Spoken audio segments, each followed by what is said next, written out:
1989, a man called Bob Lazar walked into a Las Vegas TV station and gave a remarkable interview.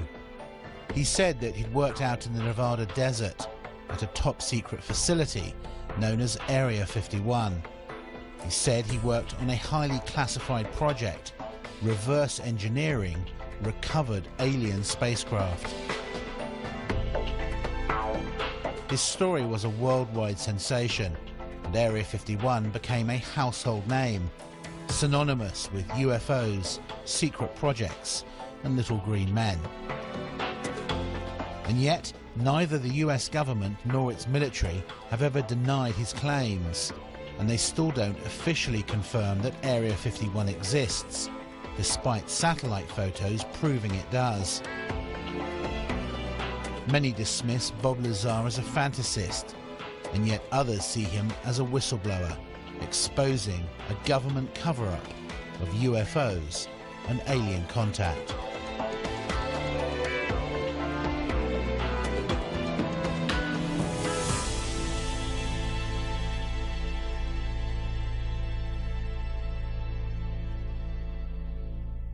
I am convinced, based on my research and the individuals whom I've had contact in the U.S. intelligence community, that the U.S. government does indeed have craft that meet the description of many of the UFO reports.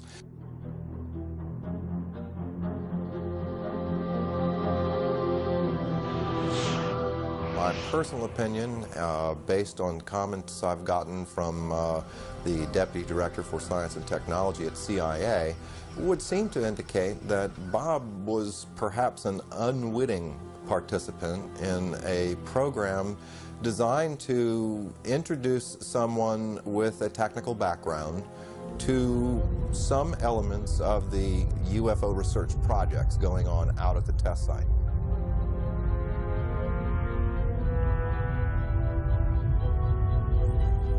I have no doubts that Lazar actually was in a place where top secret investigations were going on. I'm not sure about all the details that have emerged from his account, but he certainly gives me the impression that he was actually there. Do I believe Bob Lazar? My answer to that is yes. And heck, it's going on 8 years that I've known him. His story has never changed. He wasn't in it for the publicity. He surely wasn't in it for the money. He lost everything he had. I believe he's totally sincere. As far as I can tell, he's a bright guy who tells a great tale and who's told it often to people who have not checked on him, who accept the notion that, well, the government wiped his slate clean. Basically, I think he had an experience. I think he saw some things that shocked him, was subject to some conditions and experiences that were very unnerving to him and very profound.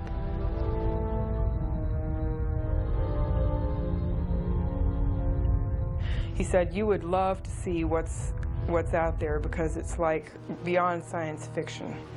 He said, and I wish I could talk to you about it, but I can't. And that's as close as he ever got to telling me anything that happened out there. You'll find many people who have seen these discs. Question is, where do they come from? Bob Lazar may be one of the few people who can tell us that they're from somewhere else. I've no doubt that there's a relatively small number of people within the intelligence, military intelligence and scientific and technical intelligence community who are aware of what's going on, and an even smaller group who are actually organizing top secret research into this phenomenon.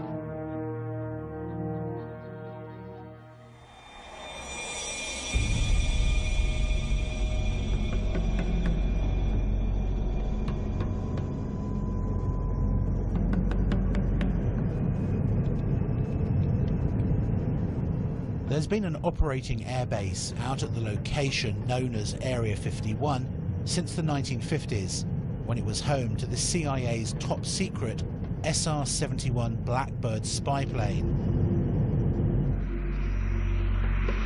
Then, in the 1970s, it became the test flight center for the F-117 stealth fighter and the B-2 stealth bomber.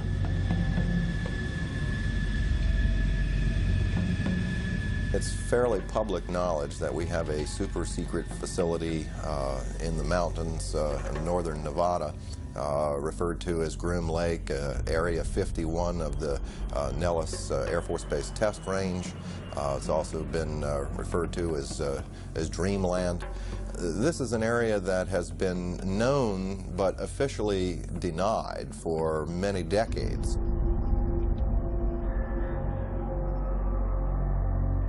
All of our super secret aircraft have been developed and test flown out in this particular area. So it only makes sense that if you have something as sophisticated as a flying saucer and the related technology to that, that would certainly be one of the prime locations you'd want to go.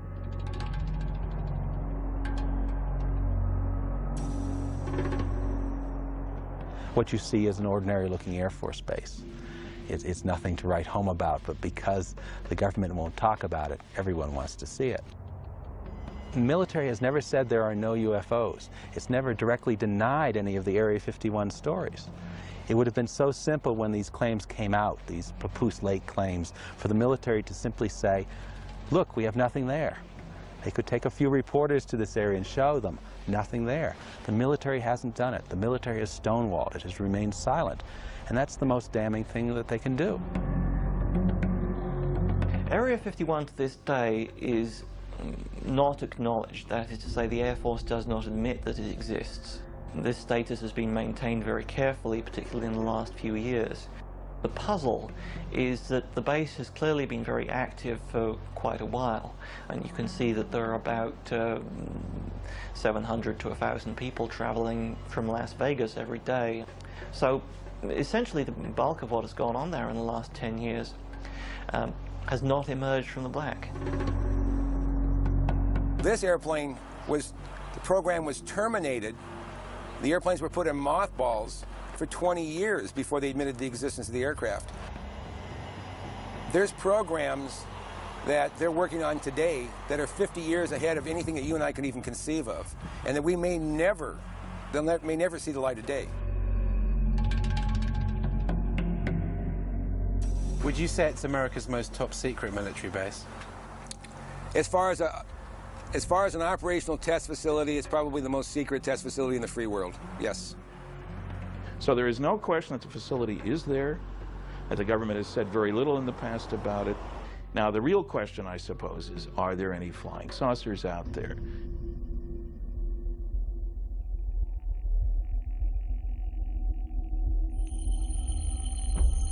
No one had associated flying saucers with Area 51 until Bob Lazar's interview hit television screens around the world. He said that he worked at an underground facility called S4. The top secret project was codenamed Galileo. They would call it a specific time. For instance, the operator would say, Mr. Lazar, it's now 4:15 a.m.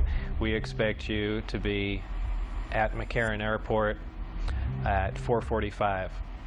Your plane will be leaving at such and such time. I'd drive there, check in, board the plane, and the plane would fly out to Groom Lake. It would land there. I'd get off the plane and wait, and there would be a bus to take me and whoever else is going to S4, Papoose Lake, which is about 15 miles south of there, and then I would check in at S4. Tell me about how you felt on your very first trip out. The first trip out there, it was actually very exciting because it seemed so cloak and dagger to me, especially after I got in the bus with the blacked out windows. I kind of thought that was neat.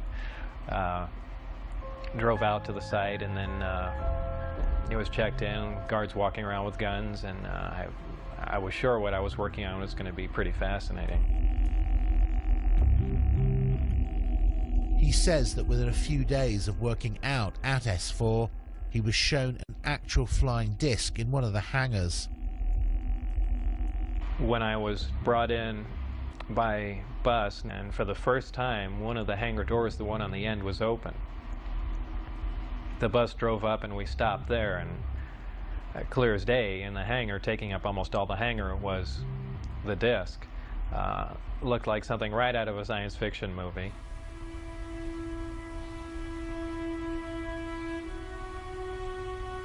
And as I walked in there, I thought, well, this is the new advanced aircraft we've been working on, and this is why people keep seeing flying saucers, because it's ours, and we've just been testing it, probably for all these years. And what color and size was it?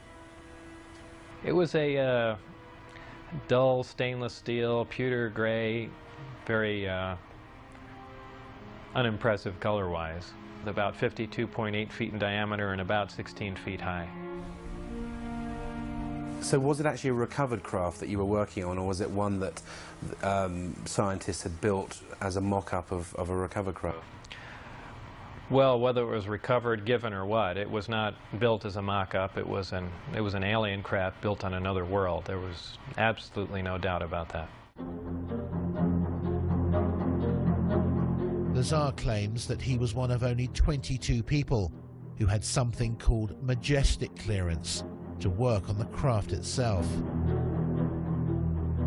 The whole aim of the project was to take these craft, or the one in particular that I was working on, and try and duplicate its systems and subsystems with earthly materials. The work that I did basically entailed back engineering the power and propulsion system, and I opted to start with the power, the reactor that ran the craft.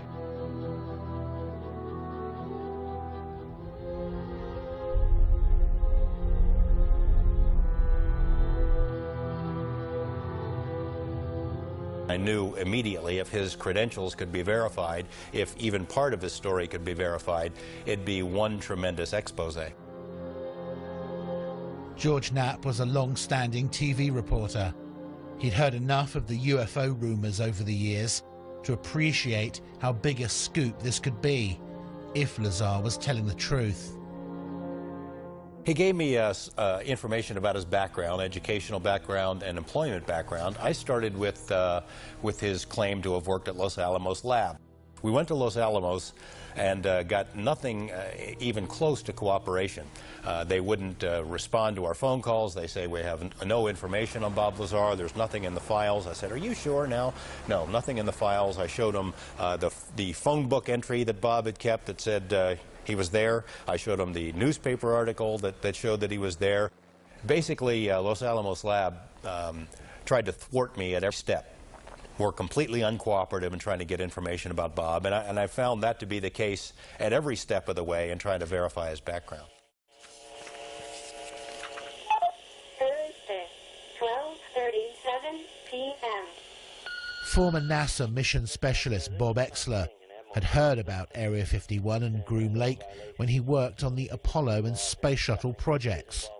He was intrigued by Lazar's claims and started to investigate. I did a variety of research relative to Bob Lazar. I actually met him. I obtained a copy of his what they call a W-2 form, which is one of the IRS documents associated with pay. His particular form indicated that he worked for the U.S. Department of Naval Intelligence. They informed me that it was a genuine document. It was not something that had been fabricated. There were a variety of numbers, contract numbers and so forth issued on the document, which I was able to research, again finding that these were highly classified numbers. In fact, Internal Revenue Service ran into a brick wall when it came to trying to track down the actual employer associated with the document. And then again, with the Social Security Administration, we found that Bob Lazar's records had in fact been bleached clean. There was nothing there, in spite of the fact that the document clearly indicated that Social Security taxes had been taken out of his pay.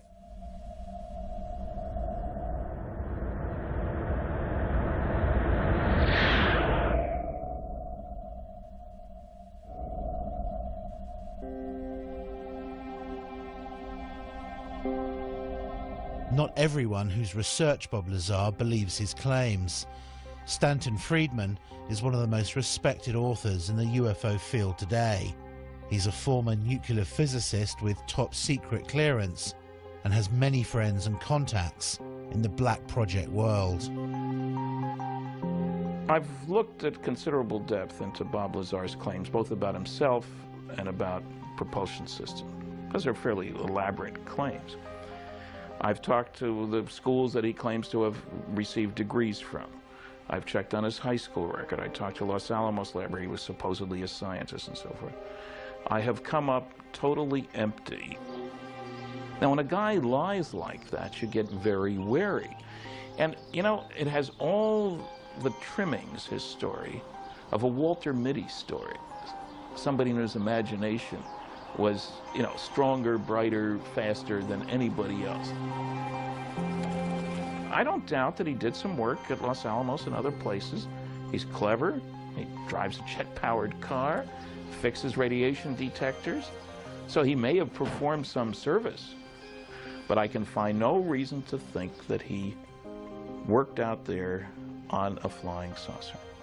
I mean, I had to wonder whether this guy was making this stuff up, but then I see the phone book and I see the newspaper article, and I talked to people who worked with Bob at the lab and who said, in fact, that he did work on classified projects, yet no one can find any records of his background.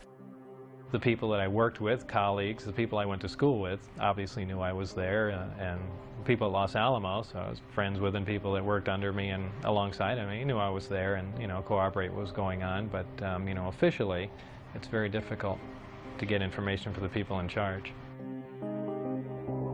To further prove his claims, Lazar agreed to take a polygraph test, which he passed.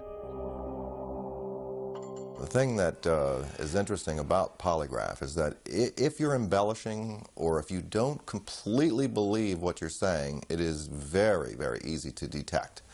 All it really will tell you is that the individual believes with 100% conviction that what he's reporting is exactly as he recalls and as he believes it to be. And that clearly was the case with Bob Lazar. Now, could his perception have been a bit askew? Yes, that's possible, but he clearly wasn't lying. I think Bob is even open to the possibility that perhaps he had been used in some sort of misinformation or disinformation campaign. I mean, look at him. He has a pirate flag floating on his house. He races jet cars. He likes fast women. He likes guns. He's technically capable, so in that sense, he may be perfect for this kind of a program. Technically capable, scientifically knowledgeable, and yet completely discreditable at a moment's notice. If you wanted to test public reaction to a story about Area 51 and then suddenly discredit it afterwards, Bob may have been the most qualified person in the country.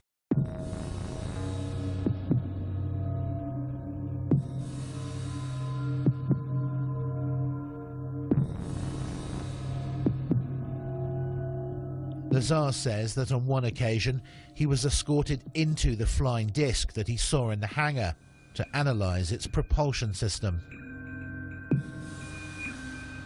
It was obviously made to be piloted by something smaller than the average human being, very cramped in there. What were the size of these seats that were in there? The seats were very small. I'd say about 1/3 to 1/4 the size of a normal human seat. A lot of people say, boy, it must have been exciting to go in there, and I always say it wasn't. It was a very ominous feeling. I know it sounds silly, but it's so unearthly in there. You have spoken to someone who's actually seen a UFO under a tarpaulin at Area 51? I have. I've spoken to several people who've seen UFOs or disc-shaped craft out there. There was a woman who was a secretary for a major defense contractor at the Nevada test site who worked on nuclear programs, who told me that she had sat in on conversations between military and civilian contractors at which the Roswell case had been discussed, at which it had been discussed taking some Roswell material to Area 51. The level of secrecy during those meetings was great. Afterward, they'd take the ribbons out of the typewriter she was typing on. She was ready to tell me about this, and I had this conversation with her on the phone. The next day after this conversation takes place, she's visited by two men who say that they work for the company she used to work for, reminding her that she is still under a security oath, told her, "We know that you do a lot of traveling back and forth, a lot of long drives between Las Vegas and LA. We'd hate for something to happen to you or your family." No interview.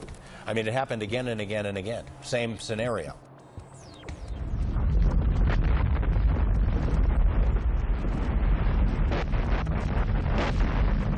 Lazar says that in addition to being shown inside the disc, he actually saw it take off from the lake bed. I was brought into the hangar for one of the short duration tests, and the craft was already outside on the lake bed, and that was pretty much of a marvelous sight. It's a huge thing. It's like seeing a house lift off the ground. You can't imagine the energy involved to do that.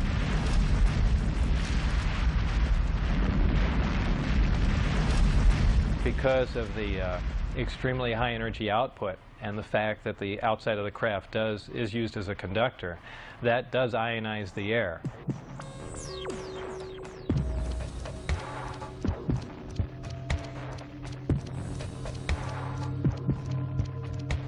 And the crafts do, as a byproduct of this, glow at night, much like a fluorescent tube will light up. So, you know, bright, strange, jumping lights in the sky, that does explain that.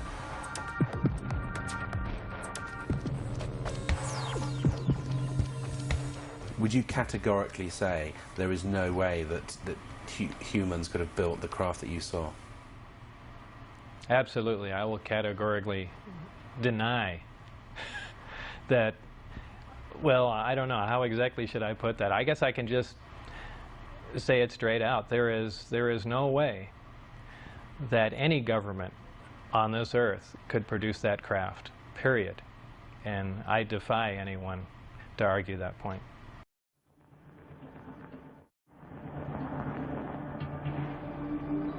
One of the big questions that's hung over this whole story is whether Lazar saw a man-made flying disc and not an alien spacecraft.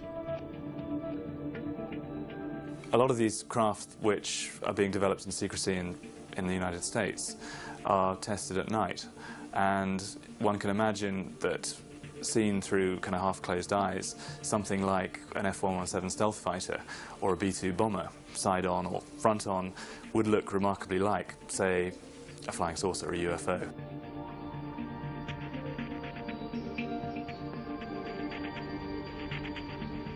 You see an F-117, or you see tacit blue, or you see a B-2. Particularly if you see it from some fairly unusual angle, you're going to have a very hard time relating that to conventional aircraft. Some of these things can look very strange indeed. So, you know, an unusual but decidedly terrestrial aircraft can certainly present the appearance of a disk from many angles.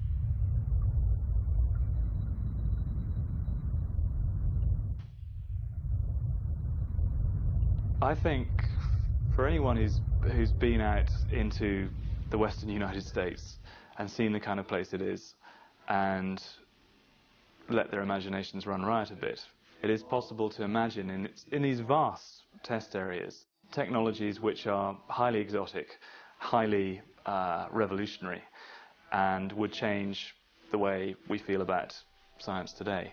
However, to say that that is alien science derived from beyond this world, I think is something which is just, it is unbelievable. It's too much to absorb.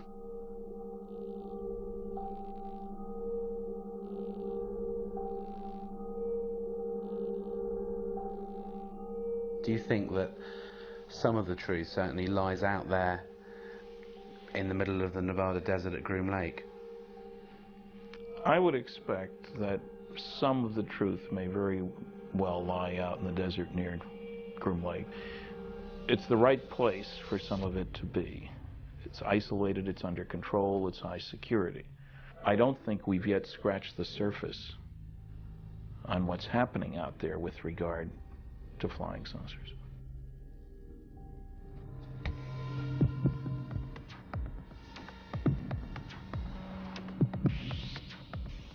According to Lazar, the craft that they were secretly testing out in the desert at night used an exotic anti-gravity propulsion system. The reactor itself was an incredibly advanced system. This was an antimatter reactor. This is something we could only dream of having, something that could put out huge amounts of power that rivals several nuclear power plants running at capacity. What happens is a great gravity distortion is created and you're essentially bending space toward the craft. The craft becomes part of that space, and then when the reactors, or when the gravity amplifiers are shut down, the craft is essentially where it was focused. It's a very difficult thing to grasp. It happens virtually instantaneously because of the fact that gravity distorts time, and if you're bending space and time along with it, when you wind back up in that place, you're there between the ticks of a clock.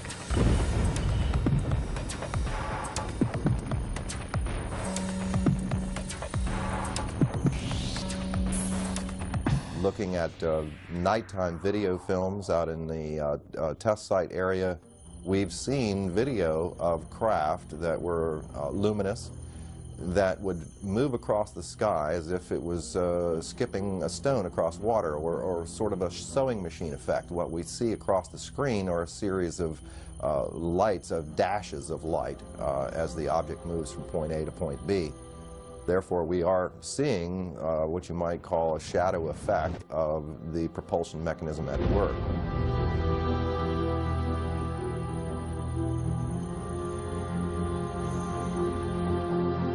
Bob Lazar is not the only person who's come forward and claimed to have worked out at the base on flying discs. Former US Marines test pilot Bill Uhouse worked out at Groom Lake and other top-secret locations for more than 40 years, working for the Pentagon and civilian contractors on a variety of highly classified projects, including, he says, a flying disc recovered from a crash in Kingman, Arizona in May 1953.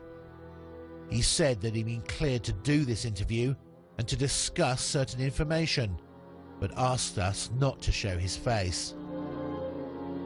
What were you actually working on out there? One of the things I worked on was a flying disc simulator. It was designed in New Mexico by a separate staff that built it in parallel with the actual craft that they had intended to fly. The purpose of the simulator was to train pilots to fly this strange-looking craft. The simulator was a 10-meter round disc. The skin was made of boron composite material, not unlike that you see on the F-117. How did you know how to build the simulator? There weren't any plans. The plans were generated as we constructed it. And there was a process there that took quite a while for us to even understand the concept way back in the 50s. Uhouse says that Lazar did work at Area 51. I think Bob is saying exactly what he knows, and I know a little bit about Bob from a different standpoint than a lot of the people know and what's been written about him, but Bob Lazar is not lying as far as his place and position and the activity he was involved with at the time, although some of it, you know, he couldn't recall, but there's a lot of reasons why Bob was hired, number one. You know, here's the thing. Take a guy like Bob, send him out there, you know, somebody said, you know, aliens, blah, blah, blah, blah, blah. You know, all of a sudden you're thinking about 9 alien crafts. You know, they may have not been 9 alien crafts. Bravo 7014, contact departure, good day. Do you believe that the government has recovered alien spacecraft? I have no doubts whatsoever that the United States has actually recovered a number of extraterrestrial vehicles. And what do they do with them? I think that since 1947, there have been efforts to try and duplicate the technology, what is referred to as reverse engineering. And I don't know how far they've got, but some reports indicate that we've actually been test flying within a limited area actual alien vehicles or terrestrial vehicles, United States vehicles, which have been made using alien technology. Could these not just be military aircraft? Well, I think it's quite possible some of them are military aircraft. I've heard from very reliable sources, including a leading specialist on unmanned aerial vehicles, that we have developed some disc-shaped platforms for aerial reconnaissance, some quite small, maybe some larger, which are being utilized by the Americans and have been built by the Americans. That's 638, 900 Delta, Las Vegas Tower, runway 19 on left taxi, in position and hold traffic crossing downfield. Thank you, sir, 8900 Delta. Was it a hard secret to keep? It was a virtually impossible secret to keep. But I did play by the rules, and it caused a lot of problems. It caused problems in my family life. I mean, imagine being married at the time, and you know, you get a call, you know, perhaps at night, and a strange voice on the phone. Okay, you disappear, you can't tell your wife who it was on the phone, where you're going, and you come back, you know, sometime early in the morning. I mean, what is she going to think? Unaware of where he was going every day and being absent from home for long periods, Bob's relationship with his wife had deteriorated badly. This was seen as a potential security risk out at the base. My wife was having an affair with someone else, so they viewed that as a potential emotional instability, and they no longer wanted me coming out until things were cleared up, either for it, you know, it to break up or heal or whatever, but they, that's what put the brakes on everything there. And did they then stop calling you? Did you get very frustrated about that? Yeah, then I began to wonder, boy, now they've given me all this information and everything's come to a dead stop, what's going on? And that's when I began to be concerned, and then that's when I said, you know, now it's becoming important that some other people know what was going on. As the silence turned from days to weeks, he finally decided to tell his wife and closest friends just what he'd been doing. Were you aware of the security implications? I was quite aware of what could happen, but I was also aware that these guys would go to any extent to keep their secret, and certainly not have someone that was on the inside running around. And I didn't think it was beyond them at all to make me disappear, whether I mean, who knows? I know it sounds more like a movie, but I didn't think it was beyond their capability to kill me, just to stop the word from getting out. Bob knew the test flight schedule for the discs and took his wife, his best friend Jean Huff, and another friend John Lear out to the desert near the base on a Wednesday night in March 1989.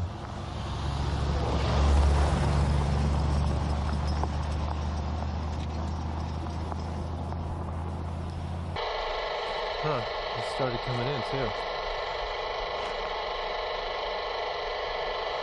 UFO, they can, I think, pick up stuff if it's like overhead, like up in the air.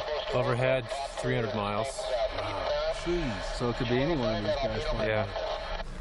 Yeah. Well, that sounds military to me. Yeah, yeah. I bet you that's what this is. We got. Oh. You see that? Whoa. Yeah. What was that? Did you see that light just come on over there? That just I was looking right at it. Yeah. Here, let me check it out. Oh, that was a shooting star. Right above it was a meteor too. No, there's a steady light. No, it's a steady light that just came without on. Any kind of. No, this one right over the range here. It wasn't there, and then I was looking right there, and it blinked on. That's very bright. That's brighter than a star. Yeah.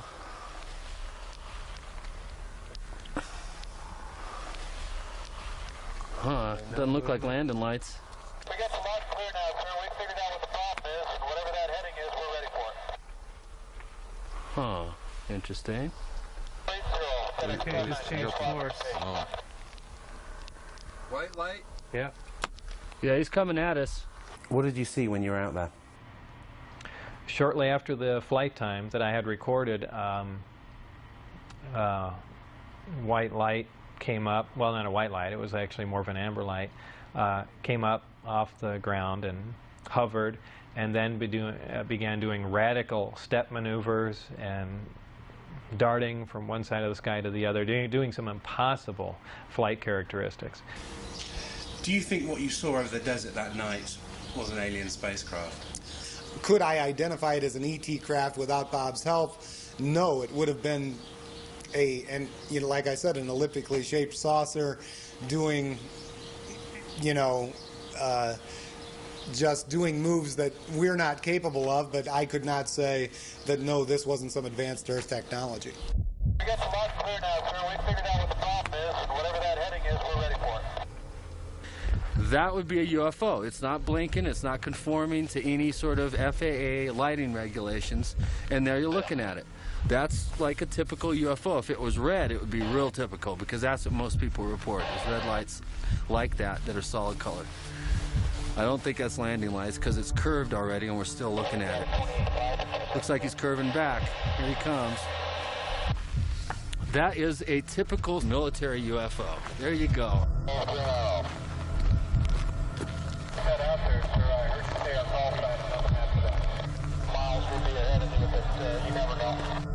This small group went back to see 2 more Wednesday night flight tests, but on the 3rd trip, they were spotted, caught, and arrested. Bob was taken to Indian Springs Air Force Base and interrogated. That interrogation was about as intense as you can possibly get, right stopping short of shooting me in the head. What were they saying to you? Everything up to and including that, you know, we can absolutely kill you right now and there'd be no one looking for you at all. And I mean, everything. They threatened my wife. They threatened to kill my wife. They said they'd stop at nothing. They said they thought they made that very clear. They couldn't believe that I had taken anyone out there to show them that, much less left with information like the flight test data, and wanted to know what else I had said, who else I had told specifically. They were crazy. They really were. They were completely out of control.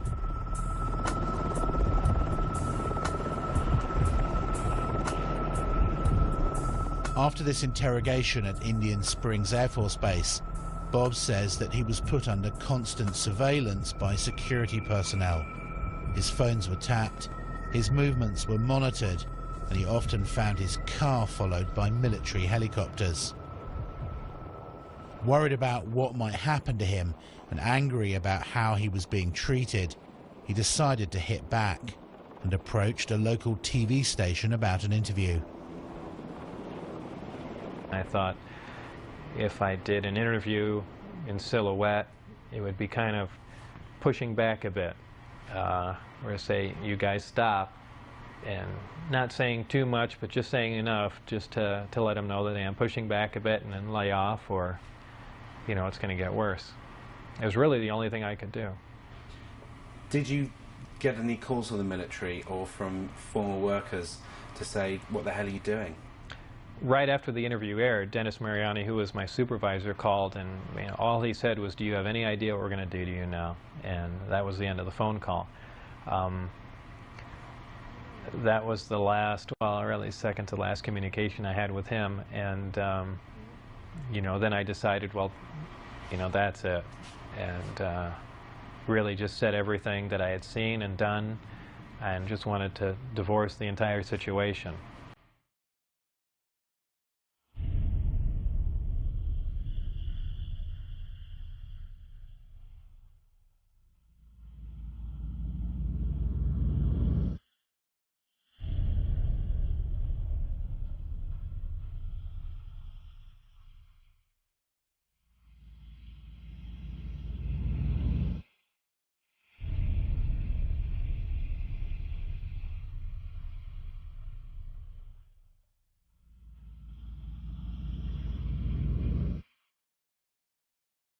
Even now, more than 20 years later, the jury is still out on Bob Lazar and his claims about his work out at Groom Lake.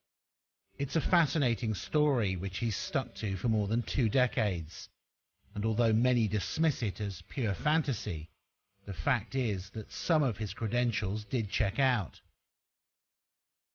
In addition, his former employers and even the tax authorities were caught covering up and refusing to release information on him. Why would they do that, unless there was something to hide? One thing is for certain, if he is telling the truth, then we're all in for some shocking revelations in the decades to come. Is the government ever going to say, you know, we've been lying to you for 40 or 50 years? Not a chance. I believe they'd stage an event that is much more like what they do. They'll take a big cargo plane or C-130 or something, take one of the old discs that they've, you know, analyzed time and time again and finished with, go up to a high altitude and push it out the back and then go fly away and say, oh, look, the first disc has crashed. You know, here's a flying saucer. I mean, I can almost guarantee you that's the route they'd take. There's nothing on their radars on the other... Certainly there are a lot of questions about Bob's background that have not been satisfactorily answered. But there's too much that Bob knows, I think, that couldn't be explained any other way. He knows about the layout of the base. He knew about people who were involved in security checks. He knew when and where the test flights were going to take place because he took people out there 3 weeks in a row and they videotaped the tests. How did he know this stuff if he, in fact, did not have some kind of inside knowledge? Do you think he'd make a good conduit of information? I mean, essentially a patsy. Yes, I do. I think it's quite likely that Lazar was set up, perhaps to knowing that he would give out this information. It's likely to be a very long time before we discover what is actually being done out at Groom Lake now. They seem to wait anything from 15 to 20 years or more after something has been retired before they acknowledge its existence. This airplane was built, designed almost 40 years ago. 40 years before that, the hottest thing flying was a Seversky P-35. 40 years before that, it was a balloon. So the technology has not stood still. So it's a very good possibility that we are looking at man-made transportation for the 21st century. It's been so hopelessly polluted that I'm not sure we will ever get to the bottom of this story, and that's sad. I suspect that whatever was out there, discs, alien or not, had now been moved to some other location, and we may never find them again. There might have been reason 40 years ago to believe that people couldn't handle the idea of alien visitation. I don't think that's true anymore. I think we're far more sophisticated now. Do you regret having screwed up at S4 and taking your friends there and blowing your security cover because you could still be working on UFOs today? Yes and no. Yes, at times I'd like to be able to go back in time and played along with the game and not have done anything, and perhaps to this day still be working on them, because I did feel privileged and it was fascinating work once you can get around all the you know, oppressive military security. And you know, maybe we would have stumbled on something, and yeah, it would have been fascinating.